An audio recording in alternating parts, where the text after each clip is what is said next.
Hi friends, ಮಸ್ತ್ಮಗ.comಗೆ ಸ್ವಾಗತ. ನಾನು ಅಮರ್ ಪ್ರಸಾದ್. ರೂಪಾಯಿ ಜಾಗತಿಕ ಕರೆನ್ಸಿ ಅಲ್ಲ ಯಾಕೆ? ಜಾಗತಿಕ ಕರೆನ್ಸಿಗಳ ಪಟ್ಟಿಯಲ್ಲಿ ರೂಪಿ ಕಾಣೋದಿಲ್ಲ ಯಾಕೆ? ಈಗ ನೋಡಿ, ವಿಶ್ವದಲ್ಲಿ ಅತಿ ಹೆಚ್ಚು ಟ್ರಾನ್ಸಾಕ್ಷನ್ ಆಗುವಂಥ ಜಾಗತಿಕ ಕರೆನ್ಸಿಗಳ ವಿಚಾರಕ್ಕೆ ಬಂದಾಗ, ಅತಿ ಹೆಚ್ಚು ವಿಶ್ವದ ದೇಶಗಳು ನಂಬೋ ಕರೆನ್ಸಿಗಳ ವಿಚಾರಕ್ಕೆ ಬಂದಾಗ ಅಮೆರಿಕ ಡಾಲರ್ ನಂಬರ್ 1 ಬರುತ್ತೆ. USD 44.15% ಟ್ರೇಡಿಂಗ್ ಈ US ಡಾಲರ್ನಲ್ಲಿ ಆಗುತ್ತೆ. ಅದರ ನಂತರ ಯೂರೋ ಬರುತ್ತೆ. ಯುರೋಪಿಯನ್ ಯೂನಿಯನ್ನ ಕರೆನ್ಸಿ ಯೂರೋ ಬರುತ್ತೆ 16.14%. ಜಾಪನೀಸ್ ಯೆನ್ 8.40% ಬರುತ್ತೆ.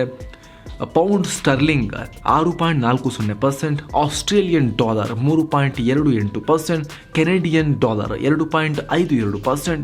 Swiss franc 2.48%. Chinese renminbi 2.16%. Hong Kong dollar 1.77%. ನ್ಯೂಜಿಲೆಂಡ್ನ ಡಾಲರ್ 1.04%. ಇತರೆ ಕರೆನ್ಸಿಗಳು 11.56%. ಆದರೆ ಈ ಪಟ್ಟಿಯಲ್ಲಿ ನಾವು ರೂಪಾಯಿಯನ್ನು ಕಾಣೋದಿಲ್ಲ ಯಾಕೆ? ವಿಶ್ವದ ನಂಬರ್ 1 ಜನಸಂಖ್ಯೆ ಆಗೋ ದೇಶ ನಾವು ಮುಂದಿನ ವರ್ಷ ಆಗ್ತೀವಿ ಚೀನಾನ ಬೀಟ್ ಮಾಡಿ. ವಿಶ್ವದ ಅತಿ ದೊಡ್ಡ ಆರ್ಥಿಕತೆಗಳ ಪಟ್ಟಿ ಬಂದಾಗ 5ನೇ ಸ್ಥಾನದಲ್ಲಿರ್ತೀವಿ, ಕೆಲವೊಂದ್ಸಲಿ 6ನೇ ಸ್ಥಾನದಲ್ಲಿರ್ತೀವಿ. ಅಷ್ಟು ಮೇಲಿದ್ದೀವಿ ನಾವು. ಇಷ್ಟೆಲ್ಲ ಇದ್ರೂ ಕೂಡ ರೂಪಾಯಿ, ಇಂಥ ದೇಶದ ರೂಪಾಯಿ ಈ ಜಾಗತಿಕ ಕರೆನ್ಸಿಗಳ ಪಟ್ಟಿಯಲ್ಲಿ ಕಾಣಿಸ್ಕೊಳ್ಳಲ್ಲ ಯಾಕೆ? ಈ ಪ್ರಶ್ನೆ ಕೇಳಿದ ತಕ್ಷಣ ಕೆಲವರು ಹೇಳ್ಬೋದು, ಯಾಕೆ ಕಾಣಿಸ್ಕೊಳ್ಳಲ್ಲ ರೀ? ಮೊನ್ನೆ RBI ಹೇಳಿಲ್ವಾ, ಇಂಟರ್ನ್ಯಾಷನಲ್ ವ್ಯಾಪಾರದಲ್ಲಿ ಗ್ಲೋಬಲ್ ಟ್ರೇಡ್ನಲ್ಲಿ ರೂಪಿಯನ್ನು ಬಳಸೋಕೆ ಶುರು ಮಾಡಿ ಅದಕ್ಕೆ ವ್ಯವಸ್ಥೆ ನಾವು ಮಾಡಿಕೊಡ್ತೀವಿ ಅಂತ ಹೇಳಿ ವ್ಯಾಪಾರಿಗಳಿಗೆ ಹೇಳಿಲ್ವಾ? ರೂಪಿಯಲ್ಲೇ ಬಿಲ್ ಮಾಡಿ, ರೂಪಿಯಲ್ಲೇ ತಗೊಳ್ಳಿ ಅಂತ ಹೇಳಿಲ್ವಾ ಮೊನ್ನೆ ಅಂತ ನೀವು ಪ್ರಶ್ನೆಯನ್ನು ಕೇಳ್ಬೋದು. ಕೆಲವರು ಈ ಪ್ರಶ್ನೆಯನ್ನು ಕೇಳ್ಬೋದು. ಆದರೆ ಈ ಕ್ರಮ, RBI ಕೈಗೊಂಡ ಈ ಕ್ರಮ ಇದೆಯಲ್ಲ, ರೂಪಾಯಿಯನ್ನು ಇಂಟರ್ನ್ಯಾಷನಲ್ ಕರೆನ್ಸಿ ಮಾಡೋ ನಿಟ್ಟಿನಲ್ಲಿ ಕೈಗೊಂಡ ಕ್ರಮ ಅಲ್ಲ. ಬದಲಿಗೆ ರಷ್ಯಾ ಮೇಲೆ ಅಮೆರಿಕದ ಸ್ಯಾಂಕ್ಷನ್ಸ್ ಇದೆ. ಹೀಗಾಗಿ ಇಲ್ಲಿ ಡಾಲರಲ್ಲಿ ವ್ಯವಹಾರ ಮಾಡೋದು ಕಷ್ಟ ಆಗ್ತಾ ಇದೆ. ಆದರೆ ರಷ್ಯಾ ಅತ್ಯಂತ ಚೀಪ್ ದರದಲ್ಲಿ, ಅತ್ಯಂತ ರಿಯಾಯಿತಿ ದರದಲ್ಲಿ, ಡಿಸ್ಕೌಂಟ್ ರೇಟ್ನಲ್ಲಿ ತೈಲವನ್ನು ಮಾರ್ತಾ ಇದೆ. ಆ ಡಿಸ್ಕೌಂಟೆಡ್ ತೈಲವನ್ನು ತಗೊಂಬಂದರೆ ನಮಗೆ ಹೆಲ್ಪ್ ಆಗುತ್ತೆ ನಮ್ಮ ಎಕಾನಮಿಗೆ. ಹೀಗಾಗಿ ಅವರಿಗೆ ರಷ್ಯಾಗೆ ರೂಪಿಯಲ್ಲಿ ಪೇ ಮಾಡೋಕ್ಕೋಸ್ಕರ RBI ಈ ಒಂದು ಕ್ರಮವನ್ನು ಅನುಸರಿಸಿದೆ. ಈ ಹಿಂದೆ ಇರಾನ್ ಜೊತೆ ಕೂಡ ಇದೇ ಸ್ಯಾಂಕ್ಷನ್ಗಳ ಕಾರಣಕ್ಕಾಗಿ ನಾವು ರೂಪಾಯಿನಲ್ಲಿ ಟ್ರೇಡ್ ಮಾಡೋಕ್ಕೆ, ಪೆಟ್ರೋಲಿಯಮನ್ನು ತರಿಸೋಕ್ಕೆ ವ್ಯವಸ್ಥೆಯನ್ನು ಮಾಡ್ಕೊಂಡಿದ್ವಿ. ಆವಾಗ ದೊಡ್ಡ ಫಜೀತಿಯಾಗಿತ್ತು. ಅದೇನು ಅಂತ ನಾವು ನೆಕ್ಸ್ಟ್ ಆಮೇಲೆ ಹೇಳ್ತೀವಿ. ಈ ರೀತಿ ಯಾವುದೋ ಒಂದು ದೇಶದ ನಡುವೆ ಕೆಲವೊಂದು ತಾಂತ್ರಿಕ ಕಾರಣಗಳಿಂದಾಗಿ ರೂಪಿಯಲ್ಲಿ ಟ್ರಾನ್ಸಾಕ್ಷನ್ ಮಾಡೋದಕ್ಕೂ ಗ್ಲೋಬಲ್ ಕರೆನ್ಸಿ ಅಂತ ಕರೆಸ್ಕೊಳ್ಳೋದಕ್ಕೂ ಬಹಳ ದೊಡ್ಡ ವ್ಯತ್ಯಾಸ ಇದೆ. ಗ್ಲೋಬಲ್ ಕರೆನ್ಸಿ ಅಂತ ಕರೆಸ್ಕೋಬೇಕು ಅಂದರೆ ವಿಶ್ವದಾದ್ಯಂತ ಫ್ರೀಯಾಗಿ ಆ ಕರೆನ್ಸಿ ಟ್ರೇಡ್ ಆಗಬೇಕು. ವಿಶ್ವಾದ್ಯಂತ ಅಕ್ರಾಸ್ ದ ವರ್ಲ್ಡ್ ಈ ರೀತಿ ಫ್ರೀಯಾಗಿ ರೂಪಿ ಟ್ರೇಡ್ ಆಗಬೇಕು. ಅದು ಇಂಟರ್ನ್ಯಾಷನಲ್ ಕರೆನ್ಸಿ ಅಂತ ಕರ್ಕೊಳ್ಬೇಕು ಅಂತ ಹೇಳಿದ್ರೆ ಭಾರತ ಆ ಸೀನಲ್ಲೇ ಇಲ್ಲ. ಯಾವುದೋ ವಿಶ್ವದ ಯಾವುದೋ ಮೂಲೆಯಲ್ಲಿರೋ 2 ದೇಶಗಳು ಕೂಡ ರೂಪಾಯಲ್ಲಿ ಟ್ರಾನ್ಸಾಕ್ಷನ್ ಮಾಡ್ಕೊಳ್ಳೋಕ್ಕಾಗಬೇಕು, ಭಾರತಕ್ಕೆ ಸಂಬಂಧ ಇಲ್ಲಿರೋ ಟ್ರಾನ್ಸಾಕ್ಷನ್ ಕೂಡ. ಆವಾಗ ನಾವು ಹೇಳ್ಬೋದು ರೂಪಾಯಿ ಒಂದು ಇಂಟರ್ನ್ಯಾಷನಲ್ ಕರೆನ್ಸಿ ಅಂತ. ಉದಾಹರಣೆ ಕೊಟ್ಟು ಹೇಳ್ತೀವಿ ನೋಡಿ. ಸೌದಿ ಅರೇಬಿಯಾ ಜಪಾನ್ ಹತ್ರ ಅವರೊಂದಷ್ಟು ಯಾವುದೋ ಒಂದು ಸೌದಿ ಅರೇಬಿಯಾದ ಕಾರ್ ಏಜೆನ್ಸಿಯವರು ಒಂದು 100 ಟೊಯೋಟಾ ಗಾಡಿಗಳನ್ನು ನಮಗೆ ಕೊಡಿ ಅಂತ ಹೇಳಿ ವ್ಯಾಪಾರಕ್ಕೆ ಮಾತಾಡ್ತಾರೆ. ಆಗ ಸೌದಿ ಅರೇಬಿಯಾ ಜಪಾನ್ಗೆ ಡಾಲರ್ನಲ್ಲಿ ಪೇಮೆಂಟ್ ಮಾಡುತ್ತೆ. ಯಾಕೆ? Dollar international currency. Actually US dollar American currency. ಆದರೆ ಸೌದಿ ಮತ್ತು ಜಪಾನ್ ನಡುವಿನ ಈ ಟ್ರಾನ್ಸಾಕ್ಷನಲ್ಲಿ ಅಮೆರಿಕಕ್ಕೆ ಸಂಬಂಧನೇ ಇಲ್ಲ. ಆದರೂ ಕೂಡ ಅಮೆರಿಕದ ಕರೆನ್ಸಿಯಲ್ಲಿ ಬಳಕೆ ಆಗುತ್ತೆ. ಅದು ಉದಾಹರಣೆ ಒಂದು ಇಂಟರ್ನ್ಯಾಷನಲ್ ಕರೆನ್ಸಿಗೆ. ಅಷ್ಟು ಮಾತ್ರ ಅಲ್ಲ, ಭಾರತದ IT ಕಂಪನಿಗಳು ಯುರೋಪ್ನ ಯಾವುದೋ ಒಂದು ದೇಶಕ್ಕೆ, ಆಫ್ರಿಕಾದ ಯಾವುದೋ ಒಂದು ದೇಶಕ್ಕೆ ಸರ್ವಿಸನ್ನು ಕೊಡ್ತಾ ಇದ್ದಾರೆ ಅಂತ ಅಂದ್ಕೊಳ್ಳಿ. ಸರ್ವಿಸ್ ಕೊಟ್ಟ ಮೇಲೆ ಏನು ಮಾಡ್ತಾರೆ? ಅವರು ಕೊಟ್ಟಿರೋ ಸರ್ವಿಸ್ಗೆ ಬಿಲ್ ಅಂತ ಮಾಡ್ತಾರೆ. ಭಾರತೀಯ IT ಕಂಪನಿಗಳು ಬಿಲ್ ಮಾಡಬೇಕಾದ್ರೆ 1 ಲಕ್ಷ ರೂಪಾಯಿ, 2 ಲಕ್ಷ ರೂಪಾಯಿ ಅಂತ ಹೇಳಿ ರೂಪಾಯಲ್ಲಿ ಬಿಲ್ ಮಾಡ್ತಾರಾ? ಖಂಡಿತವಾಗ್ಲೂ ಕೂಡ ಇಲ್ಲ. ಈ ದೇಶಗಳಿಗೆ ಬಿಲ್ ಮಾಡಬೇಕಾದ್ರೂ ಕೂಡ ಡಾಲರ್ ಲೆಕ್ಕದಲ್ಲೇ ಬಿಲ್ ಮಾಡ್ತಾರೆ. ರೂಪಿ ಲೆಕ್ಕದಲ್ಲಿ ಬಿಲ್ ಮಾಡಿದ್ರೆ ಕೂಡ ಅವ್ರ ಹತ್ರ ರೂಪಿ ಇರಬೇಕಲ್ಲ. ಅವ್ರು ರೂಪಿ ಯಾಕೆ ಸಂಗ್ರಹ ಮಾಡಿ ಇಟ್ಕೊಂಡಿರ್ತಾರೆ? ಇಂಟರ್ನ್ಯಾಷನಲ್ ಕರೆನ್ಸಿ ಅಲ್ಲ, ಡಾಲರ್ ಇಂಟರ್ನ್ಯಾಷನಲ್ ಕರೆನ್ಸಿ. ಜಾಗತಿಕವಾಗಿ ಅತಿ ಹೆಚ್ಚು ಎಲ್ಲರ ಬಳಿ ಡಾಲರ್ ಇದೆ. ಹಾಗಾಗಿ ಡಾಲರಲ್ಲೇ ಬಿಲ್ ಮಾಡ್ತಾರೆ ಅವರು ಡಾಲರಲ್ಲೇ ಪೇ ಮಾಡ್ತಾರೆ. ಆ ಡಾಲರ್ ಬ್ಯಾಂಕಿಂಗ್ ಸಿಸ್ಟಮಿಗೆ ಬಂದು ಕನ್ವರ್ಟ್ ಆಗಿ ಇವ್ರ ಅಕೌಂಟಿಗೆ ಆಮೇಲೆ ರೂಪಿ ಆಗಿ ಬರುತ್ತೆ. ಅಥವಾ ಈ ಕಂಪನಿಗಳು ಡಾಲರ್ ಅಕೌಂಟನ್ನೇ ಇಟ್ಕೊಂಡಿರ್ತಾರೆ. ಆ ಬಂದಿರೋ ಡಾಲರ್ ರೂಪದಲ್ಲೇ ಡಾಲರ್ ಅಕೌಂಟಲ್ಲೇ ಇರುತ್ತೆ. ಆಮೇಲೆ ಅದನ್ನು ಡಾಲರ್ ರೂಪದಲ್ಲೇ ಇವರು ಕೂಡ ಬೇರೆ ಕಡೆ ಪೇಮೆಂಟ್ ಮಾಡ್ಬೇಕಾದ್ರೆ ಯೂಸ್ ಮಾಡ್ತಾರೆ. ಇದು ಇನ್ನೊಂದು ಎಕ್ಸಾಂಪಲ್. ನಾವು ಕೂಡ, ಭಾರತವೂ ಕೂಡ ಯಾಕೆ ಮಾಡೋಕ್ಕಾಗಲ್ಲ? ಮಾಡಬೇಕು ಅಂತ ಹೇಳಿದ್ರೆ ನಾವು ಮೊದಲಿಗೆ ರೂಪಿಯನ್ನು ಇಂಟರ್ನ್ಯಾಷನಲೈಸ್ ಮಾಡಬೇಕು ಅಂದರೆ ನಮ್ಮ ಕ್ಯಾಪಿಟಲ್ ಅಕೌಂಟನ್ನು ಓಪನ್ ಮಾಡಬೇಕಾಗತ್ತೆ. ಕ್ಯಾಪಿಟಲ್ ಅಕೌಂಟ್ ಅಂದ್ರೇನು? 2 ರೀತಿಯ ಅಕೌಂಟ್ಗಳನ್ನು ನಾವು ಪ್ರಮುಖವಾಗಿ ನೋಡ್ತೀವಿ. ಕರೆಂಟ್ ಅಕೌಂಟ್, ಕ್ಯಾಪಿಟಲ್ ಅಕೌಂಟ್ ಅಂತ. ದೇಶದ ರಾಷ್ಟ್ರೀಯ ಮಟ್ಟದ ನ್ಯಾಷನಲ್ ಲೆವೆಲಲ್ಲಿ ಬಂದಾಗ, ಒಂದು ದೇಶದ ವಿಚಾರಕ್ಕೆ ಬಂದಾಗ ಕ್ಯಾಪಿಟಲ್ ಅಕೌಂಟ್ ಅಂದರೆ ಒಂದು ದೇಶದ ಒಟ್ಟು ಆಸ್ತಿಗಳು ಮತ್ತು ಹೊಣೆಗಾರಿಕೆಗಳು ಅದನ್ನು ನೋಡುವಂತಹ ಒಂದು ಅಕೌಂಟ್ ಅದು. ಕರೆಂಟ್ ಅಕೌಂಟ್ ಅಂತ ಹೇಳಿದ್ರೆ ಒಂದು ದೇಶದ ಆದಾಯವನ್ನು ಮಾನಿಟರ್ ಮಾಡಲಿಕ್ಕಿರುವಂಥ ಅಕೌಂಟ್. ಎಷ್ಟು ನಾವು ಹೊರದೇಶಕ್ಕೆ ದುಡ್ಡನ್ನು ಹಾಕ್ತಾ ಇದ್ದೀವಿ ಖರೀದಿ ಮಾಡೋಕ್ಕೆ, ಆಮದು ಮಾಡ್ಕೊಳ್ಳೋಕ್ಕೆ, ಅದೇ ರೀತಿ ನಾವು ಎಕ್ಸ್ಪೋರ್ಟ್ ಮಾಡಿ ವಿದೇಶಗಳಿಂದ ಎಷ್ಟು ಆದಾಯವನ್ನು ಪಡಿತಾ ಇದ್ದೀವಿ, ಅಂದರೆ ದೇಶದಿಂದ ದುಡ್ಡು ಎಷ್ಟು ಹೊರಗೆ ಹೋಗ್ತಿದೆ, ಎಷ್ಟು ಆದಾಯ ದೇಶಕ್ಕೆ ಬರ್ತಾ ಇದೆ, ಅದನ್ನು ನೋಡೋದು ಕರೆಂಟ್ ಅಕೌಂಟ್. ಇನ್ನೊಂದು ಕ್ಯಾಪಿಟಲ್ ಅಕೌಂಟ್, ದೇಶದ ಒಟ್ಟು ಆಸ್ತಿ ಮತ್ತು ದೇಶದ ಒಟ್ಟು ಹೊಣೆಗಾರಿಕೆಯನ್ನು ಮ್ಯಾನೇಜ್ ಮಾಡೋ ಅಕೌಂಟ್. ಈ ಕ್ಯಾಪಿಟಲ್ ಅಕೌಂಟನ್ನು ನಾವು ಓಪನ್ ಅಪ್ ಮಾಡಬೇಕಾಗುತ್ತೆ. ಯಾವ ಮಟ್ಟಿಗೆ ಅಂದರೆ ಯಾವುದೇ ಅಡೆತಡೆ ಇಲ್ಲದೆ, ಯಾವುದೇ ಲಿಮಿಟ್ ಇಲ್ಲದೆ ರೂಪಾಯಿ ಬರೋದು, ದೇಶಕ್ಕೆ ಹೋಗೋದು ಆಗಬೇಕಾಗತ್ತೆ. ಅಷ್ಟು ಮಾತ್ರ ಅಲ್ಲ, ಈ ರೂಪಾಯಿಯನ್ನು ಬಳಸಿ ಜಗತ್ತಿನಾದ್ಯಂತ ಷೇರುಗಳ ಖರೀದಿ, ಸ್ಟಾಕ್ಗಳ ಖರೀದಿ, ಬಾಂಡ್ಗಳ ಖರೀದಿ, ರಿಯಲ್ ಎಸ್ಟೇಟ್ ಖರೀದಿ, ಇದೆಲ್ಲವನ್ನ ಕೂಡ ಮಾಡೋಕ್ಕೆ ಸಾಧ್ಯ ಆಗಬೇಕಾಗತ್ತೆ. ಇಲ್ಲಾಂದ್ರೆ ಆ ದುಡ್ಡು ಇಟ್ಕೊಂಡು ಏನು ಮಾಡ್ತಾರೆ ನಮ್ಮ ರೂಪಾಯಿ ತೊಗೊಂಡು ಜನ? ಅದನ್ನೊಬ್ಬ ಅಮೆರಿಕದವನೊಬ್ಬ 50 ಕೋಟಿ ರೂಪಾಯಿ ತೊಗೊಂಡು ಹೋದ ಅಂತ ಅನ್ಕೊಳ್ಳಿ ಅದು ದೇಶಕ್ಕೆ, ಅಲ್ಲದು ನಡೆಯಲ್ಲ ಅಂದ್ರೆ ಅವ್ನು ಇಟ್ಕೊಂಡು ಏನು ಮಾಡ್ತಾನೆ? ಆ ರೀತಿ ವ್ಯವಸ್ಥೆಯನ್ನು ನಾವು ಓಪನ್ ಅಪ್ ಮಾಡಬೇಕಾಗತ್ತೆ ರೂಪಿಯನ್ನು. ಈಗ ನಾವು ಹೇಳಿದ್ವಲ್ಲ, ಟಾಪ್ 10 ಕರೆನ್ಸಿಗಳು ಗ್ಲೋಬಲ್ ಆಗಿ ಟ್ರೇಡ್ ಆಗ್ತಿರುವಂಥ ಜಾಗತಿಕ ಕರೆನ್ಸಿಗಳ ಪಟ್ಟಿಯನ್ನು. ಆ ರೀತಿ ಭಾರತೀಯ ಕರೆನ್ಸಿಯನ್ನು ಕೂಡ ಜಗತ್ತಿನ ದೇಶಗಳು ಬಳಕೆ ಮಾಡೋಕ್ಕೆ, ಸ್ಟಾಕ್ ಮಾಡೋಕ್ಕೆ ಶುರು ಮಾಡಬೇಕಾಗತ್ತೆ. ಉದಾಹರಣೆಗೆ, ಒಂದು ದೇಶದ ವಿದೇಶಿ ವಿನಿಮಯ ಸಂಗ್ರಹ, ಫಾರಿನ್ ಎಕ್ಸ್ಚೇಂಜ್ ರಿಸರ್ವ್ ತುಂಬ ಇಂಪಾರ್ಟೆಂಟ್ ಆಗುತ್ತೆ. ಆ ದೇಶದ ಖರೀದಿ ಸಾಮರ್ಥ್ಯ, ಆ ದೇಶದ ಅಗತ್ಯ ವಸ್ತುಗಳನ್ನು ಖರೀದಿ ಮಾಡೋ ಸಾಮರ್ಥ್ಯ ಎಷ್ಟಿದೆ ಅಂತ ಡಿಸೈಡ್ ಮಾಡೋಕ್ಕೆ. ಈಗ ಶ್ರೀಲಂಕಾ ನೋಡಿ, ಅವ್ರ ಹತ್ರ ಫಾರಿನ್ ಎಕ್ಸ್ಚೇಂಜ್ ರಿಸರ್ವೇ ಇಲ್ಲ, ಪೆಟ್ರೋಲ್ ಖರೀದಿ ಮಾಡೋಕ್ಕಾಗ್ತಾ ಇಲ್ಲ, ಅವರಿಗೆ ಔಷಧಿ ಸಾಮಗ್ರಿಗಳನ್ನು ಖರೀದಿ ಮಾಡೋಕ್ಕಾಗ್ತಾ ಇಲ್ಲ, ಆಹಾರ ಖರೀದಿ ಮಾಡೋಕ್ಕಾಗ್ತಾ ಇಲ್ಲ. ಬಿಕಾಸ್ ಅವರ ಫಾರಿನ್ ಎಕ್ಸ್ಚೇಂಜ್ ಬಿದ್ದು ಹೋಗಿಬಿಟ್ಟಿದೆ, ಅವರ ಅಕೌಂಟಲ್ಲಿ ಫಾರಿನ್ ಎಕ್ಸ್ಚೇಂಜೇ ಇಲ್ಲ. ಈಗ ನಾವು ಶ್ರೀಲಂಕನ್ ರೂಪಿಯನ್ನು ಪ್ರಿಂಟ್ ಮಾಡಿ ಕೊಡ್ತೀವಿ ಅಂತ ಹೇಳಿದ್ರೆ ಯಾರು ಅದಕ್ಕೆ ಬೆಲೆನೇ ಇಲ್ಲ, ಅದು ನಮಗೆ ಆ ಕರೆನ್ಸಿನೇ ಬೇಡ ಅಂತ ಹೇಳ್ತಿದ್ದಾರೆ. ಎಸ್, ಸೊ ಈ ರೀತಿ ಪ್ರತಿ ದೇಶದ ಬಳಿ ದೊಡ್ಡ ಪ್ರಮಾಣದ ಫಾರಿನ್ ಎಕ್ಸ್ಚೇಂಜ್ ರಿಸರ್ವ್ ಇರಬೇಕಾಗತ್ತೆ. ಇಲ್ಲ ಅಂದರೆ ಫಾರಿನ್ ಕರೆನ್ಸಿಗಿಂತ ಇವರ ಕರೆನ್ಸಿ ಮೇಲೆ ಜಗತ್ತು ಟ್ರಸ್ಟ್ ಮಾಡೋ ಮಟ್ಟಿಗೆ ಅವ್ರ ಕರೆನ್ಸಿ ಸ್ಟ್ರಾಂಗ್ ಇರಬೇಕಾಗತ್ತೆ. ಆದರೆ ಈ ಕ್ಷಣಕ್ಕೆ ನಮ್ಮ ದೇಶದ ಈಗಿನ ಪಾಲಿಸಿ ಪ್ರಕಾರ ನಮ್ಮ ಕ್ಯಾಪಿಟಲ್ ಅಕೌಂಟನ್ನು ಆಲ್ಮೋಸ್ಟ್ ನಾವು ಬಂದ್ ಮಾಡಿಟ್ಟಿದ್ದೀವಿ. ತುಂಬ ರಿಸ್ಟ್ರಿಕ್ಷನ್ಸ್ ಇದೆ. ಹೊರ ದೇಶಗಳಲ್ಲಿ ಆಸ್ತಿಯನ್ನು ಖರೀದಿ ಮಾಡಬೇಕು ಅಂತ ಹೇಳಿದ್ರೆ ಪರ್ಮಿಷನ್ ತಗೊಂಡು ಖರೀದಿ ಮಾಡಬೇಕಾಗತ್ತೆ. ಭಾರತ ಸದ್ಯಕ್ಕೆ ರೂಪಿಯನ್ನು ಇಂಟರ್ನ್ಯಾಷನಲೈಸ್ ಮಾಡೋಕ್ಕೆ, ಜಾಗತಿಕ ಕರೆನ್ಸಿ ಮಾಡೋಕ್ಕೆ ರೆಡಿ ಇಲ್ಲ.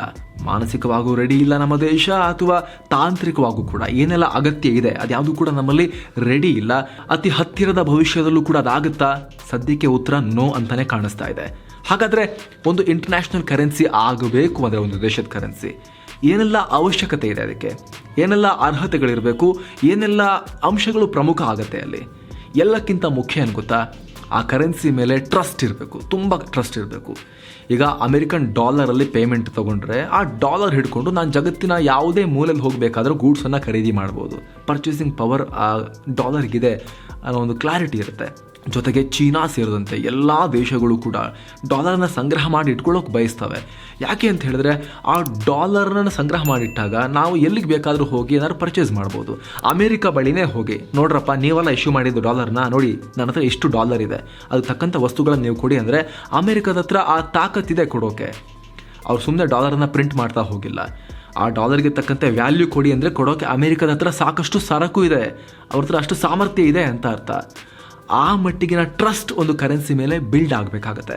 ರೂಪಿ ಕೂಡ ಆ ರೀತಿ ಇಂಟರ್ನ್ಯಾಷನಲ್ ಕರೆನ್ಸಿ ಆಗಬೇಕು ಅಂದರೆ ಅಂತಹ ನಂಬಿಕೆ ಬಿಲ್ಡ್ ಆಗಬೇಕಾಗತ್ತೆ ಈ ರೂಪಿ ಮೇಲೆ. ಅಷ್ಟು ಮಾತ್ರ ಅಲ್ಲ, ಈ ಕರೆನ್ಸಿಯನ್ನು ಇಶ್ಯೂ ಮಾಡ್ತಿರೋ ದೇಶ ಭಾರತ ಅಲ್ವಾ, ಭಾರತದಲ್ಲಿ ಹಣದುಬ್ಬರ ಕಮ್ಮಿ ಇರಬೇಕಾಗತ್ತೆ, ಸ್ಟೇಬಲ್ ಆಗಿರಬೇಕಾಗತ್ತೆ. ಅಂದರೆ ಭಾರತ ಪ್ರಿಂಟ್ ಮಾಡೋ ನೋಟಿಗೆ ಆ ದೇಶದಲ್ಲೂ ಕೂಡ ವ್ಯಾಲ್ಯೂ ಇರಬೇಕಾಗತ್ತೆ. ದಿನ ಬೆಳಗಾದರೆ ವ್ಯಾಲ್ಯೂ ಹೆಚ್ಚಾಗೋದು ಕಮ್ಮಿ ಆಗೋದು ಆಗಬಾರ್ದು, ಅಥವಾ ತೀರ ಬೀಳೋದು ಆಗಬಾರ್ದು, ಲೋನು ಆಗಬಾರ್ದು, ತುಂಬ ಏರಿಳಿತನೂ ಆಗಬಾರ್ದು ಆ ಕರೆನ್ಸಿದು. ಉದಾಹರಣೆಗೆ, ಇವತ್ತು ನಾನು 100 ರೂಪಾಯಿ ನೋಟ್ ಇಟ್ಕೊಂಡು ಹೋದರೆ ನನಗೆ 2 kg ಅಕ್ಕಿ ಸಿಕ್ತು ಇವತ್ತು 600 ರೂಪಾಯಿಗೆ. ನಾಳೆ ಹೋದಾಗ ಇದಕ್ಕಿದ್ದಾಗೆ ಇಲ್ಲ ರೀ 100 ರೂಪಾಯಿಗೆ ಬರಲ್ಲ ಇವತ್ತು 2 kg, ಇವತ್ತು 150 ರೂಪಾಯಿ ಆಗಿದೆ, ರೇಟ್ ಜಾಸ್ತಿ ಆಗಿದೆ ಅಂತ. ಅಂದರೆ ಅದೇ 2 kg ಅಕ್ಕಿಗೆ ಇವತ್ತು ನಾವು 150 ರೂಪಾಯಿ ಕೊಡಬೇಕಾಗತ್ತೆ ಅಂತ ಹೇಳಿದ್ರೆ ಅಲ್ಲಿ ಇನ್ಫ್ಲೇಷನ್ ಆಗಿದೆ, ಹಣದುಬ್ಬರ ಆಗಿದೆ ಅಂತ ಅರ್ಥ. ನಿಮ್ಮ ರೂಪಿ ವ್ಯಾಲ್ಯೂವನ್ನು ಕಳ್ಕೊಂಡಿದೆ ಅಂತ ಅರ್ಥ. ಆ ರೀತಿ ಆದರೆ ಆಗಲ್ಲ. ಹಣದುಬ್ಬರ ಸ್ಟೇಬಲ್ ಆಗಿರಬೇಕು, ಇನ್ಫ್ಲೇಷನ್ ಸ್ಟೇಬಲ್ ಆಗಿರಬೇಕು. ಆ ಸಂದರ್ಭದಲ್ಲಿ ಮಾತ್ರ ಆ ಕರೆನ್ಸಿ ಸ್ಟ್ರಾಂಗ್ ಕರೆನ್ಸಿ ಅಂತ ಕರೆಸ್ಕೊಳ್ಳುತ್ತೆ. ಅಷ್ಟು ಮಾತ್ರ ಅಲ್ಲ, ಯಾವ ಕರೆನ್ಸಿ ಇಶ್ಯೂ ಮಾಡುವಂಥ ದೇಶ ಇರುತ್ತಲ್ಲ, ಆ ದೇಶದಲ್ಲಿ ಆ ಬ್ಯಾಂಕಿಂಗ್ ಸಿಸ್ಟಮ್ ಅನ್ನೋದು ಸ್ಟ್ರಾಂಗ್ ಆಗಿರಬೇಕು. ಕೆಟ್ಟ ಲೋನ್ಗಳು ಕಮ್ಮಿ ಇರಬೇಕು. ನಮ್ಮಲ್ಲಿ ಕೆಟ್ಟ ಲೋನ್ಗಳ ಚಾಂಪಿಯನ್ಗಳಿದ್ದಾರೆ, ಎಲ್ಲ ದೇಶ ಬಿಟ್ಟು ಓಡಿ ಹೋಗಿದ್ದಾರೆ. ನೀರವ್ ಮೋದಿ, ವಿಜಯ್ ಮಲ್ಯ, ಈ ರೀತಿ ಸಾಕಷ್ಟು ಜನ ಇದ್ದಾರೆ. ಇವರು ಫೇಮಸ್ ಅಷ್ಟೇ, ಇವ್ರಿಗಿಂತ ಜಾಸ್ತಿ ಮಾಡಿದವರು ಸಾಕಷ್ಟು ಜನ ದೇಶದ ಒಳಗೂ ಕೂಡ ತುಂಬ ಜನ ಇದ್ದಾರೆ. ಕೆಟ್ಟ ಲೋನ್ಗಳು ಅಂದರೆ ಬ್ಯಾಂಕುಗಳು ಲೋನ್ ಕೊಡ್ತವೆ, ವಾಪಸ್ ಬರೋದಿಲ್ಲ. NPA, ನಾನ್ ಪರ್ಫಾರ್ಮಿಂಗ್ ಅಸೆಟ್ಸ್, ಇದು ಬ್ಯಾಂಕಿಂಗ್ ಸಿಸ್ಟಮ್ನಲ್ಲಿ ಕಮ್ಮಿ ಇರಬೇಕಾಗುತ್ತೆ. ಬೇರೆ ದೇಶಗಳು ನಿಮ್ಮ ಕರೆನ್ಸಿ ಮೇಲೆ ನಂಬಿಕೆಯನ್ನು ಇಡಬೇಕು ಅಂತ ಹೇಳಿದ್ರೆ. ಜೊತೆಗೆ ಎಕ್ಸ್ಚೇಂಜ್ ರೇಟ್ ಕೂಡ ಸ್ಟೇಬಲ್ ಆಗಿರಬೇಕಾಗತ್ತೆ. $1 ಎಷ್ಟು ರೂಪಾಯಿ ಅನ್ನೋದು ದಿನ ಬೆಳಗಾದರೆ ವಿಪರೀತ ವಿಪರೀತ ಏರಿಳಿತ ಆಗಬಾರ್ದು, ಅದರಲ್ಲಿ ಸ್ಟೆಬಿಲಿಟಿ ಇದ್ರೂ ಕೂಡ ಒಂಚೂರು ನಂಬಿಕೆ ಬರುತ್ತೆ. ಜೊತೆಗೆ ಆ ದೇಶದ ಫಿಸ್ಕಲ್ ಡೆಫಿಸಿಟ್ ಕಮ್ಮಿ ಇರಬೇಕಾಗತ್ತೆ, ಅಂದರೆ ವಿತ್ತೀಯ ಕೊರತೆ ಕಮ್ಮಿ ಇರಬೇಕಾಗತ್ತೆ. ಏನಿದು ಫಿಸ್ಕಲ್ ಡೆಫಿಸಿಟ್ ಅಥವಾ ವಿತ್ತೀಯ ಕೊರತೆ ಅಂತ ಹೇಳಿದ್ರೆ, ಸ್ನೇಹಿತರೆ, ಒಂದು ದೇಶ ಬಜೆಟನ್ನು ಮಾಡುತ್ತೆ. ನಾನು ಈ ವರ್ಷ 10 ಲಕ್ಷ ಕೋಟಿಯನ್ನು ಖರ್ಚು ಮಾಡ್ತೀವಿ ಅಂಥೇಳಿ ಬಜೆಟನ್ನು ಮಾಡ್ತಾರೆ. ಆದರೆ ಅದೇ ಬಜೆಟಲ್ಲಿ ನನಗಿರೋ ಆದಾಯ 9 ಲಕ್ಷ ಕೋಟಿ ಮಾತ್ರ ಅಂತ ಹೇಳ್ತಾರೆ. ಅಂದರೆ 1 ಲಕ್ಷ ಕೋಟಿಯಲ್ಲಿ ಅಲ್ಲಿಂದ ಸಾಲ ಪಡ್ಕೋಬೇಕಿನ್ನು ನೆಕ್ಸ್ಟ್ ಅಂತ ಅರ್ಥ. ಅಂದರೆ ಆ ದುಡ್ಡಿಲ್ಲ ಆದರೂ ಖರ್ಚು ಮಾಡೋಕ್ಕೆ ಪ್ಲ್ಯಾನ್ ಮಾಡಿದ್ದೀವಿ ಅಂತ. ಅದೇ ಫಿಸ್ಕಲ್ ಡೆಫಿಸಿಟ್, ವಿತ್ತೀಯ ಕೊರತೆ. ಅದು ತುಂಬ ಕಮ್ಮಿ ಇರಬೇಕಾಗತ್ತೆ. ವಿಪರೀತ ಖರ್ಚಿಗೆ ಪ್ಲ್ಯಾನ್ ಮಾಡ್ಕೊಳ್ಳೋದು, ದುಡ್ಡಷ್ಟಿಲ್ಲ ಅಂದರೆ ಯಾರು ಕೂಡ ನಂಬೋದಿಲ್ಲ. ಅಷ್ಟು ಮಾತ್ರ ಅಲ್ಲ, ಕರೆಂಟ್ ಅಕೌಂಟ್ ಡೆಫಿಸಿಟ್ ಕೂಡ ಕಮ್ಮಿ ಇರಬೇಕಾಗತ್ತೆ. ಹಾಗಾದರೆ ಏನಿದು CAD ಅಥವಾ ಕರೆಂಟ್ ಅಕೌಂಟ್ ಡೆಫಿಸಿಟ್ ಅಂತ ಹೇಳಿದ್ರೆ, ಸ್ನೇಹಿತರೆ, ಉದಾಹರಣೆ ಕೊಟ್ಟು ಹೇಳ್ತೀವಿ ನೋಡಿ. ನೀವು ಚೀನಾ ಬಳಿ ವ್ಯಾಪಾರವನ್ನು ಮಾಡ್ತೀರಿ. ನೀವು ಚೀನಾ ಬಳಿ 100 ರೂಪಾಯಿಯ ವಸ್ತುವನ್ನು ತರಿಸ್ಕೊಳ್ತೀರಿ. ಆದರೆ ನೀವು ರಫ್ತು ಮಾಡೋದು ಬರೀ 25 ರೂಪಾಯಿ ವಸ್ತು ಮಾತ್ರ. ಅಲ್ಲಿ 75 ರೂಪಾಯಿ ಕರೆಂಟ್ ಅಕೌಂಟ್ ಡೆಫಿಸಿಟ್ ನಿಮಗಾಯಿತು. ಅಂದರೆ ನೀವು ಹೊರಗೆ ಸಿಕ್ಕಾಪಟ್ಟೆ ದುಡ್ಡು ಹೋಗೋಕೆ ಬಿಡ್ತಾ ಇದ್ದೀರಿ, ಎಲ್ಲ ತರಿಸ್ಕೊತಿದ್ದೀರಿ ಹೊರಗಿಂತ. ನೀವು ಮಾತ್ರ ಹೊರಗೆ ಸಾಮಗ್ರಿಗಳನ್ನು ಕಳಿಸಿ ದುಡ್ಡನ್ನು ಗಳಿಸ್ತಾ ಇಲ್ಲ. ಅದು ನಿಮ್ಮ ಕರೆಂಟ್ ಅಕೌಂಟ್ ಡೆಫಿಸಿಟ್. ಅದು ಕೂಡ ಬ್ಯಾಲೆನ್ಸಲ್ಲಿರಬೇಕು. ತುಂಬ ಜಾಸ್ತಿ ಏರಿಳಿತ ಆದರೆ ಇಂಪೋರ್ಟ್ ತುಂಬ ಜಾಸ್ತಿ, ಎಕ್ಸ್ಪೋರ್ಟ್ ಇಲ್ಲವೇ ಇಲ್ಲ, ಬರೀ ನೀವು ಕೆಲವೊಂದಷ್ಟು ಕಾಳುಗಳಷ್ಟು ಮಾತ್ರ ಎಕ್ಸ್ಪೋರ್ಟ್ ಮಾಡ್ತಾ ಇದ್ರಿ, ಕಮ್ಮಿ ಅಂತ ಹೇಳಿದ್ರೆ ಆಗ ನಿಮ್ಮ ಕರೆನ್ಸಿ ಮೇಲೆ ಜಾಸ್ತಿ ಅವರು ನಂಬಿಕೆ ಇಡೋದಿಲ್ಲ. ಆದರೆ ಈಗ ಪಟ್ಟಿ ಹೇಳಿದ್ವಲ್ಲ ನಾವು, ಅದೆಲ್ಲವೂ ಕೂಡ ಭಾರತ ಫೇಸ್ ಮಾಡ್ತಿದೆ. ನಮ್ಮ ಹತ್ರ ಫಿಸ್ಕಲ್ ಡೆಫಿಸಿಟ್ ಕೂಡ 4, 5, 6% ಹತ್ರ ಯಾವಾಗಲೂ ಓಡಾಡ್ತಾ ಇರುತ್ತೆ. ಕರೆಂಟ್ ಅಕೌಂಟ್ ಡೆಫಿಸಿಟ್ ಕೂಡ ನಮ್ಮ ಹತ್ರ ಇದೆ. ಇನ್ಫ್ಲೇಷನ್ ಕೂಡ ನಮ್ಮ ಹತ್ರ ಇದೆ. ಈ ಎಲ್ಲವೂ ಕೂಡ ನಮ್ಮ ಹತ್ರ, ಎಲ್ಲ ಪ್ರಾಬ್ಲಮ್ಗಳು ಕೂಡ ನಮ್ಮ ಹತ್ರ ಇದೆ. ಹಾಗಾಗಿ ನಾವು ರೆಡಿ ಇಲ್ಲ ಇನ್ನೂ ಕೂಡ. ನಮ್ಮ ಹತ್ರ ಈ ಇಂಟರ್ನ್ಯಾಷನಲೈಸ್ ಅಂತ ಘೋಷಣೆ ಮಾಡ್ಕೊಳ್ಳೋದು ಈಸಿ, ಆದರೆ ಆಮೇಲೆ ಆಗುವಂತಹ ಚಾಲೆಂಜ್ಗಳನ್ನು ಫೇಸ್ ಮಾಡೋ ಎಬಿಲಿಟಿ ನಮ್ಮ ಹತ್ರ ಈ ಕ್ಷಣಕ್ಕಿಲ್ಲ. ದೊಡ್ಡ ಪ್ರಮಾಣದ ರೂಪಿ ದೇಶದಿಂದ ಸಡನ್ನಾಗಿ ಹೊರಗೆ ಹೋಗ್ಬಿಟ್ರೆ ನಾವು ತಕ್ಕಾಬಿಕ್ಕಿ ಆಗ್ತೀವಿ. ದೊಡ್ಡ ಪ್ರಮಾಣದಲ್ಲಿ ಯಾವನೊಬ್ಬ ಬರ್ತಾನಪ್ಪ ನಾಳೆ ಮೂಟೆ ಹಿಡ್ಕೊಂಡು, ತಗೊಳ್ರಪ್ಪ ನಮ್ಮ ಹತ್ರ ಎಷ್ಟು ರೂಪಿ ಇದೆ, ಕೊಡಿ ನನಗೆ, ಅದು ಕೊಡಿ, ಇದು ಕೊಡಿ ಅಂತ ಕೇಳ್ತಾನೆ. ನಮ್ಮ ಹತ್ರ ಕೊಡೋಕ್ಕಿಲ್ಲ ಅಂದರೆ ಅದಕ್ಕೆ ನಾವು ರೆಡಿ ಇಲ್ಲ ಇನ್ನೂ ಕೂಡ. ಹೀಗಾಗಿ ಕ್ಯಾಪಿಟಲ್ ಅಕೌಂಟನ್ನು ನಾವು ತಯಾರಿನೇ ಇಲ್ಲದೆ ಪೂರ್ಣ ಪ್ರಮಾಣದಲ್ಲಿ ಓಪನ್ ಅಪ್ ಮಾಡಿಬಿಟ್ರೆ ದೊಡ್ಡ ಗಂಡಾಂತರ, ಆರ್ಥಿಕತೆಗೆ ದೊಡ್ಡ ಕೋಲಾಹಲ ಉಂಟಾಗ್ಬಿಡುತ್ತೆ. ಶ್ರೀಲಂಕಾಕ್ಕಿಂತ ಕೆಟ್ಟ ಪರಿಸ್ಥಿತಿ ನಮಗುಂಟಾಗೋ ಅಪಾಯ ಇರುತ್ತೆ. ನಾವು ನಿಮಗೆ ಆರಂಭದಲ್ಲಿ ರಷ್ಯಾ ಮತ್ತು ಇರಾನ್ ಬಗ್ಗೆ ಎಕ್ಸಾಂಪಲ್ ಕೊಟ್ವಿ. ಆಗ ಹೇಳಿದ್ವಿ ಇರಾನ್ ಜೊತೆ ರೂಪಿಯಲ್ಲಿ ಟ್ರಾನ್ಸಾಕ್ಷನ್ ಮಾಡೋ ಹೋಗಿ ದೊಡ್ಡ ಫಜೀತಿ ಉಂಟಾಗಿತ್ತು ಅಂತ. ಅದೇನು ಅಂತ ಇವಾಗ ಹೇಳ್ತೀವಿ. ನಾವು ರಷ್ಯಾ ಜೊತೆ ಈಗ ತೈಲ ಖರೀದಿ ಮಾಡೋಕ್ಕೆ ರೂಪಾಯಲ್ಲಿ ಪೇಮೆಂಟ್ ಮಾಡೋಕ್ಕೆ ಯಾವ ರೀತಿ ವ್ಯವಸ್ಥೆ ಮಾಡ್ಕೊಂಡಿದ್ದೀವೋ ಅದೇ ರೀತಿ ಇರಾನ್ ಜೊತೆ ಕೂಡ ಮಾಡ್ಕೊಂಡಿದ್ವಿ. ಆಗ ಇರಾನ್ ಜೊತೆ ಮಾಡ್ಕೊಂಡಾಗ ಇರಾನ್ ಅವರು ಭಾರತದ ಯುಕೋ ಬ್ಯಾಂಕಲ್ಲಿ ಒಂದು ಅಕೌಂಟನ್ನು ಮಾಡ್ಕೊಂಡಿದ್ರು. ನಾವು ನಿಮಗೆ ಪೆಟ್ರೋಲನ್ನು ಕೊಡ್ತೀವಿ, ಪೆಟ್ರೋಲಿಯಂ ಉತ್ಪನ್ನಗಳನ್ನು ಕೊಡ್ತೀವಿ, ನೀವು ರೂಪಿಯಲ್ಲೇ ಪೇಮೆಂಟ್ ಮಾಡಿ, ಆ ಪೇಮೆಂಟನ್ನು ನಮ್ಮ ಅಕೌಂಟ್ ಇದೆ ನಿಮ್ಮ ದೇಶದ ಯುಕೋ ಬ್ಯಾಂಕಲ್ಲಿ, ಆ ಯುಕೋ ಬ್ಯಾಂಕಲ್ಲಿ ನೀವು ಪೇಮೆಂಟ್ ಮಾಡಿ, ಅಲ್ಲಿ ಡೆಪಾಸಿಟ್ ಮಾಡಿ ಅಂತ ಇರಾನ್ ಹೇಳ್ತು. ಅವ್ರು ಪೆಟ್ರೋಲಿಯಂ ಕೊಟ್ಟರು, ನಾವು ಅವರಿಗೆ ರೂಪಾಯಲ್ಲಿ ಪೇಮೆಂಟ್ ಮಾಡಿದ್ವಿ, ಎಲ್ಲ ಯುಕೋ ಬ್ಯಾಂಕ್ ಅಕೌಂಟಲ್ಲಿ ಹೋಗಿ ಸಂಗ್ರಹ ಆಯಿತು ದುಡ್ಡು. ಈಗ ಸಿಕ್ಕಾಪಟ್ಟೆ ದುಡ್ಡಾಯಿತು ಇರಾನ್ನ ಯುಕೋ ಬ್ಯಾಂಕ್ ಅಕೌಂಟಲ್ಲಿ. ರೂಪಾಯಲ್ಲಿ ದುಡ್ಡಿದೆ, ಸಿಕ್ಕಾಪಟ್ಟೆ ದುಡ್ಡಿದೆ. ಏನು ಮಾಡ್ತಾರೆ ಅವ್ರು ಆ ದುಡ್ಡನ್ನು ಇಟ್ಕೊಂಡೀಗ? ಸುಮ್ಮನೆ ಇಟ್ಟರೆ ವೇಸ್ಟ್ ಅಲ್ಲ ಸ್ವಾಮಿ. ಅವರು ಎಷ್ಟಾಗುತ್ತಷ್ಟು ಸರಕು ಸಾಮಗ್ರಿಗಳನ್ನು ಭಾರತದಿಂದ ಖರೀದಿ ಮಾಡಿದ್ರು. ಕೆಲವೊಂದಷ್ಟು ಅಗ್ರಿಕಲ್ಚರಲ್ ಗೂಡ್ಸು, ಈ ಫಾರ್ಮಾ ಗೂಡ್ಸು ಎಲ್ಲ ಖರೀದಿ ಮಾಡಿದ್ರು. ಆದರೆ ಇನ್ನೂ ದೊಡ್ಡ ಪ್ರಮಾಣದಲ್ಲಿ ದುಡ್ಡು ಈ ಯುಕೋ ಬ್ಯಾಂಕ್ ಅಕೌಂಟಲ್ಲಿ ಉಳಿತು. ಏನು ಮಾಡ್ತಾರೆ? ಖರೀದಿ ಮಾಡೋಕ್ಕೇನು ಇಲ್ಲ ಇಲ್ಲಿ ಜಾಸ್ತಿ. ಭಾರತ ಮತ್ತು ಇರಾನ್ ನಡುವೆ ವ್ಯಾಪಾರದಲ್ಲಿ ಭಾರತ ದೊಡ್ಡ ಪ್ರಮಾಣದಲ್ಲಿ ಏನಾದರೂ ಕೂಡ ಸರಕು ಸಾಮಗ್ರಿಯನ್ನು ಇರಾನ್ಗೆ ರಫ್ತು ಮಾಡ್ತಾ ಇದ್ದಿದ್ರೆ ಮುಂಚಿನಿಂದಲೂ ಕೂಡ ಅವ್ರು ಅದಕ್ಕೆಲ್ಲ ರೂಪಿನ ಯೂಸ್ ಮಾಡ್ತಾಯಿದ್ರು. ಇಲ್ಲ, ಅಂಥ ದೊಡ್ಡ ವ್ಯಾಪಾರ ಏನಿಲ್ಲ, ಅಂಥ ದೊಡ್ಡ ರಫ್ತು ನಮ್ಮದೇನು ಅವ್ರಿಗಿಲ್ಲ. ಅವ್ರಿಗೆ ನಮ್ಮಲ್ಲಿರೋ ಸರಕುಗಳು ಬೇಕಾಗಿಲ್ಲ, ಇಲ್ಲ ಅವ್ರ ಹತ್ರನೇ ಇದೆ, ಕೆಲವು ಬೇಕೋ ತಗೊಂಡ್ರು, ಇನ್ನೂ ದುಡ್ಡು ಉಳಿತು. ಏನು ಮಾಡ್ತಾರೆ ಆ ದುಡ್ಡನ್ನು? ಇದು ದೊಡ್ಡ ಪ್ರಾಬ್ಲಮ್. ನಾವು ಇಂಟರ್ನ್ಯಾಷನಲ್ ಕರೆನ್ಸಿ ಅಂತ ಘೋಷಿಸ್ಕೊಳ್ಳೋಕ್ಕಿಂತ ಮುಂಚೆ ಬರೀ ಇರಾನ್ ಮಾತ್ರ ಅಲ್ಲ, ವಿಶ್ವದ ಬಹುತೇಕ ರಾಷ್ಟ್ರಗಳ ನಡುವೆ, ವಿಶೇಷವಾಗಿ ಚೀನಾದಂಥ ರಾಷ್ಟ್ರಗಳ ನಡುವೆ ಹೆಚ್ಚು ವ್ಯಾಪಾರ ಇರೋದು ನಮಗೆ ಅವ್ರ ಜೊತೆಗೆ. ಅಲ್ಲಿ ನಮ್ಮ ಎಕ್ಸ್ಪೋರ್ಟ್ ತುಂಬ ಕಮ್ಮಿ ಇದೆ. ಎಲ್ಲ ಅವರು ಉತ್ಪತ್ತಿ ಮಾಡ್ತಾರೆ, ನಮ್ಮದೇ ಯಾಕೆ ತಗೊಳ್ತಾರೆ? ಆ ರೀತಿ ವಾತಾವರಣ ಇದೆ. ಅವರು ಚೀಪಾಗಿ ಉತ್ಪತ್ತಿ ಮಾಡ್ತಾರೆ, ನಾವು ಅವ್ರ ಹತ್ರ ತರಿಸ್ಕೊತೀವಿ. Export low, import very high. ಹೀಗಾಗಿ ನಾವು ರೂಪಿಯಲ್ಲೇ ಟ್ರಾನ್ಸಾಕ್ಷನ್ ಮಾಡ್ತೀವಿ ಅಂಥೇಳಿ ಆ ತರಿಸ್ಕೊಂಡಿದ್ದಕ್ಕೆಲ್ಲ ರೂಪಿಯಲ್ಲೇ ಪೇಮೆಂಟ್ ಮಾಡಿದ್ವಿ ಅಂತ ಅಂದ್ಕೊಳ್ಳಿ. ಅಷ್ಟು ದೊಡ್ಡ ಪ್ರಮಾಣದ ರೂಪಿಯನ್ನು ಹಿಡ್ಕೊಂಡು ಅವರು ಮಾಡೋದು ಏನು ಅನ್ನೋ ಪ್ರಶ್ನೆ ಮೂಡುತ್ತೆ. ಈಗ RBI ಏನು ಮಾಡ್ತಾ ಇದ್ದಾರೆ ಅಂದರೆ ನಿಧಾನಕ್ಕೆ ಏನು ಮಾಡ್ತಾ ಇದೆ ಅಂತ ಹೇಳಿದ್ರೆ, ಈ ರೀತಿ ಎಕ್ಸ್ಟ್ರಾ ದುಡ್ಡು ನಮ್ಮ ಜೊತೆ ವ್ಯಾಪಾರ ಮಾಡಿದವ್ರಿಗೆ ನಾವು ರೂಪಿಯಲ್ಲಿ ಕೊಟ್ಟಿದ್ದೀವಿ, ಅವ್ರ ಹತ್ರ ರೂಪಿ ಇದೆ, ಅವ್ರಿಗೆ ಏನು ಮಾಡಬೇಕು ಅಂತ ಗೊತ್ತಿಲ್ಲ, ನಮ್ಮ ಹತ್ರ ಐಟಮ್ಸ್ ಇಲ್ಲ ಅವ್ರು ಕೇಳಿದ ಕೊಡೋಕ್ಕೆ, ಇರೋ ಐಟಮ್ ಅವ್ರಿಗೆ ಬೇಕಾಗಿಲ್ಲ, ನಮ್ಮ ಹತ್ರ ಇರೋದು, ಏನು ಮಾಡ್ತಾರೆ ಆ ದುಡ್ಡು ಅನ್ನೋ ಪ್ರಶ್ನೆ ಬಂದಾಗ RBI ಏನು ಮಾಡ್ತಿದೆ ಅಂತ ಹೇಳಿದ್ರೆ, ನೀವು ಒಂದು ಕೆಲಸ ಮಾಡಿ, ಭಾರತದ ಗೌರ್ಮೆಂಟ್ ಬಾಂಡ್ಗಳಲ್ಲಿ ನೀವು ಇನ್ವೆಸ್ಟ್ ಮಾಡ್ಬೋದು ಆ ದುಡ್ಡನ್ನು, ಅದಕ್ಕೆ ತಕ್ಕಂತೆ ಒಂದು ಡೀಸೆಂಟ್ ಬಡ್ಡಿಯನ್ನು ಪಡಿಬೋದು ಅಂತ ಒಂದು ಆಫರನ್ನು ಇಟ್ಟಿದೆ. ಇದೊಂದು ರೀತಿ ಕ್ಯಾಪಿಟಲ್ ಅಕೌಂಟ್ ಅಂತ ಸ್ಟಾರ್ಟಿಂಗಲ್ಲೇ ಹೇಳಿದ್ವಲ್ಲ, ಅದನ್ನು ಚುಚೂರೆ ಓಪನ್ ಅಪ್ ಮಾಡಿದ ರೀತಿಯಲ್ಲೇ ಇದು. ಅಲ್ಲೂ ಕೂಡ ಪ್ರಾಬ್ಲಮ್ ಇದೆ. ಅತಿ ಹೆಚ್ಚು ವ್ಯಾಪಾರ ಮಾಡೋದು ನಾವು ಚೀನಾ ಜೊತೆ. ಈಗ ರಷ್ಯಾಗೆ ಓಕೆ, ನೀವು ಪೆಟ್ರೋಲಿಯಂ ಉತ್ಪನ್ನ ಬೇಕೋ ಈಗ ಕೊಡ್ತಿದ್ದೀರಾ ಸರಿ, ನೀವು ಅತಿ ಹೆಚ್ಚು ವ್ಯಾಪಾರ ಮಾಡೋದು ಯಾರ ಜೊತೆ? ಚೀನಾ ಜೊತೆ ಎಂಥ ದುಸ್ಥಿತಿ ನೋಡಿ. ನಮ್ಮ ಚೀನಾ ಶತ್ರು ರಾಷ್ಟ್ರ. ಒಂದ್ಸಲಿ ಯುದ್ಧ ಮಾಡಿ ನಾವು ಅವ್ರ ಮುಂದೆ ಹಿನ್ನಡೆಯನ್ನು ನೋವನ್ನು ಅನುಭವಿಸಿದ್ದೀವಿ 1962 1962. ಅದಾದಮೇಲೂ ಕೂಡ ನಮ್ಮ ಗಡಿಯಲ್ಲಿ ತುಂಬ ಕಿರಿಕ್ ಕೊಡ್ತಿರುವಂಥ ಶಕ್ತಿಶಾಲಿ ಶತ್ರು ಚೀನಾ. ಆದರೆ ಅತಿ ಹೆಚ್ಚು ವ್ಯಾಪಾರದ ಅವಲಂಬನೆ ಕೂಡ ಅವರೊಂದಿಗೆ ನಾವು ಮಾಡ್ಕೊಂಡ್ಬಿಟ್ಟಿದ್ದೀವಿ. ಎಂಥ ಹಣೆ ಬರ ನೋಡಿ. ಇಷ್ಟ ಇಲ್ಲ, ಶತ್ರು, ಆದರೂ ಅವ್ರ ಮೇಲೆ ಅವಲಂಬನೆ ನಮಗೆ ಆಗಿ ಹೋಗಿದೆ. ಹೈಯೆಸ್ಟ್ ನಾವು ಅವರಿಂದ ಇಂಪೋರ್ಟ್ ಮಾಡ್ಕೊಳ್ತೀವಿ. ಅತಿ ಹೆಚ್ಚು ಅವರಿಂದ ವರ್ಷಕ್ಕೆ ಜಾಸ್ತಿ ಆಗ್ತಾನೆ ಹೋಗ್ತಾ. ಎಂಥ ಆತ್ಮನಿರ್ಭರ್ ಭಾರತ್, ಬಾಯ್ಕಾಟ್ ಚೀನಾ, ಒಂದೆರಡು ಆ್ಯಪ್ ಬ್ಯಾನ್ ಮಾಡೋದು ಇದೆಲ್ಲ ಮಾಡಿದ್ರು ಕೂಡ ಏನು ಯೂಸ್ ಆಗಿಲ್ಲ. ಈ ಆ್ಯಪ್ ಎಲ್ಲ ಬ್ಯಾನ್ ಮಾಡಿದ್ಮೇಲೂ ಕೂಡ ಚೀನಾದಿಂದ ಆಮದು ಮಾಡ್ಕೊಳ್ಳೋದು ರೈಸೇ ಆಗಿದೆ, ಜಾಸ್ತಿನೇ ಆಗಿದೆ. ರಫ್ತು ಕೂಡ ಜಾಸ್ತಿ ಆಗಿದೆ, ಒಂದಿಷ್ಟೇ ಜಾಸ್ತಿ ಆಗಿದೆ. ಅಲ್ಲಿಂದ ತರಿಸ್ಕೊಳ್ಳೋದು ಇಷ್ಟು ಜಾಸ್ತಿ ಆದರೆ ನಾವು ಅವ್ರಿಗೆ ಕಳಿಸೋದು ಇಲ್ಲಿಂದ ಇಷ್ಟು ಜಾಸ್ತಿ ಆಗಿದೆ, ಅಷ್ಟೇ ಆಗಿರೋದು. ಬಹಳ ದೊಡ್ಡ ವ್ಯತ್ಯಾಸ ಆಗಿಲ್ಲ. ಹೀಗಾಗಿ ದೊಡ್ಡ ಪ್ರಮಾಣದಲ್ಲಿ ಒಂದು ವೇಳೆ ನಾವು ಇಲ್ಲರಿ, ನಾವು ನಿಮ್ಮ ಹತ್ರ ಚೈನಾದವ್ರ ಹತ್ರ ಗೂಡ್ಸ್ ತರಿಸ್ಕೋಬೇಕಾ, ನಾವು ರೂಪಿಯಲ್ಲೇ ಪೇಮೆಂಟ್ ಮಾಡ್ತೀವಿ ಅಂತ ಹೇಳಿದ್ವಿ ಅಂತ ಅಂದ್ಕೊಳ್ಳಿ.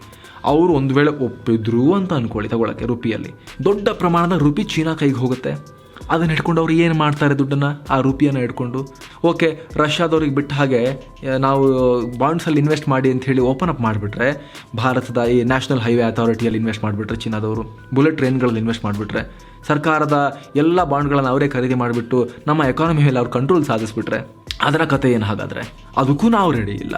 ಚೀನಾದವ್ರು ಬಂದು ಇಲ್ಲೆಲ್ಲ ಸ್ಟ್ರಾಟಜಿಕ್ ಇನ್ವೆಸ್ಟ್ಮೆಂಟ್ ಏರಿಯಾಗಳಲ್ಲಿ ಕಂಟ್ರೋಲ್ ತಗೊಳ್ಳೋದು ಕೂಡ ನಮಗಿಷ್ಟ ಇಲ್ಲ. ಹೀಗಾಗಿ ಬಹಳ ವಿಚಿತ್ರ ಸನ್ನಿವೇಶದಲ್ಲಿ ನಮ್ಮ ದೇಶ, ನಮ್ಮ ಎಕಾನಮಿ, ನಮ್ಮ ರೂಪಿ ಸಿಕ್ಕಾಕೊಂಡಿದೆ. ಹಾಗಾಗಿ ಸದ್ಯಕ್ಕೆ ನಾವು ಗ್ಲೋಬಲ್ ಕರೆನ್ಸಿ ಆಗುವಂಥ ಅಥವಾ ಡಾಲರ್ ರೀತಿಯಲ್ಲಿ ಇಡೀ ವಿಶ್ವದ ಎಲ್ಲ ರಾಷ್ಟ್ರಗಳು ಒಂಚೂರು ರೂಪಿನ ಇಟ್ಕೊಳ್ಳೋಣ, ಅರ್ಜೆಂಟಿಗೆ ಬೇಕಾಗುತ್ತೆ, ಸ್ವಲ್ಪ ಸೇಫ್ ಕರೆನ್ಸಿ ಅಂತ ಇಟ್ಕೊಳ್ಳೋ ಮಟ್ಟಿಗೆ ನಾವಿನ್ನೂ ಕೂಡ ಬೆಳೆದಿಲ್ಲ.